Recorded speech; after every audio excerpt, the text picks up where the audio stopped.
सास बहू की कहानी। मेरा नाम रागिनी है। हम दो बहनें हैं। मुझे सुबह को बहुत देर तक सोने की आदत थी और सुबह को 9 बजे तक सोती रहती और बार बार उठाने पर भी थोड़ी देर और सोने दो कहती रहती। लेकिन आज भोर को 6 बजे ही उठ गई थी।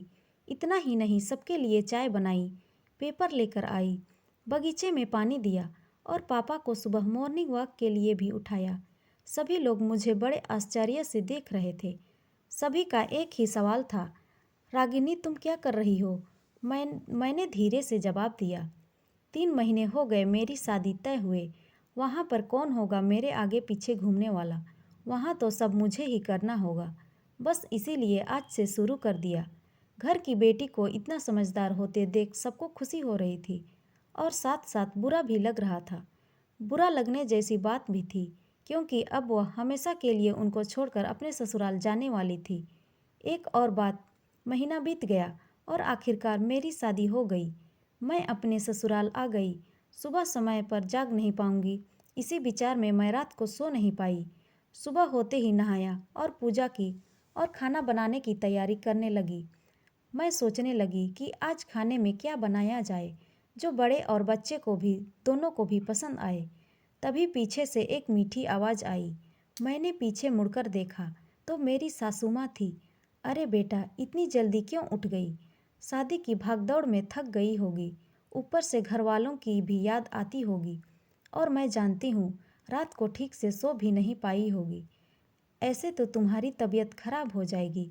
मैं मन ही मन सोचने लगी, मेरी सासू माँ तो बिल्कुल वैसी नहीं है जैसी मैं सोच रही थी। मैं तो डर के मारे कितने दिनों से सुबह जल्दी उठने का प्रयास कर रही थी। यहाँ तो परिस्थिति बिल्कुल अलग है। मैंने कुछ काम खत्म ही किया था कि तभी सासू माँ ने आवाज़ दी, बेटा इधर आओ, देखो तो सही मैं क्या बना रही हूँ। मटर पनीर, पराठा और गाजर का हलवा। अरे वाह, यह तो सभी मेरी फेवरेट डिश है। मेरी तो कुछ समझ में नहीं आ रहा था। मुझे लग रहा था जैसे यह सब सपना है। मुझे एहसास हुआ कि यह सब सपना नहीं, सच है।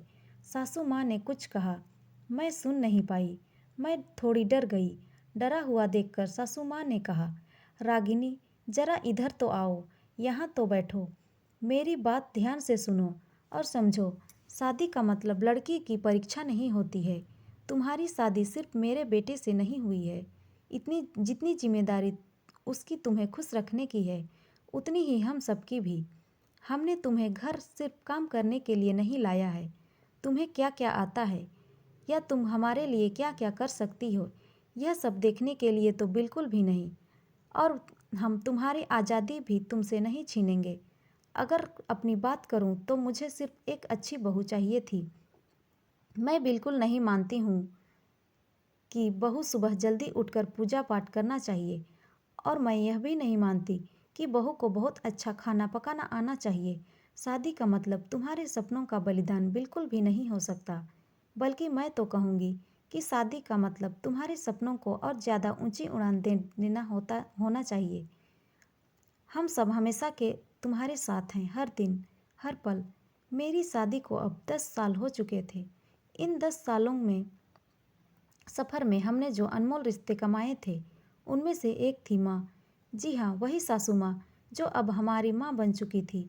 मैंने अपने जीवन में काफ़ी उतार चढ़ाव देखे थे, लेकिन उसके मन में यह एक सोच बहुत पक्की बैठ चुकी थी कि जब भी उसके लड़के की शादी होगी और वह घर में बहू लाएगा, तो वह भी अपनी सासू माँ की तरह अपनी बहू के साथ व्यवहार करेगी। टीवी सीरियल में सास बहू का रिश्ता दिखाया जाता है, वही वास्तविकता है, ऐसा बिल्कुल नहीं है। समय के साथ लोग बदलते हैं, लोगों के विचार बदलते हैं। कुछ गलत लोग जरूर जीवन में आते हैं, लेकिन सभी गलत हो ऐसा ज़रूरी नहीं है। आखिर में यही कहूँगी कि बहू मतलब बेटी ही होती है।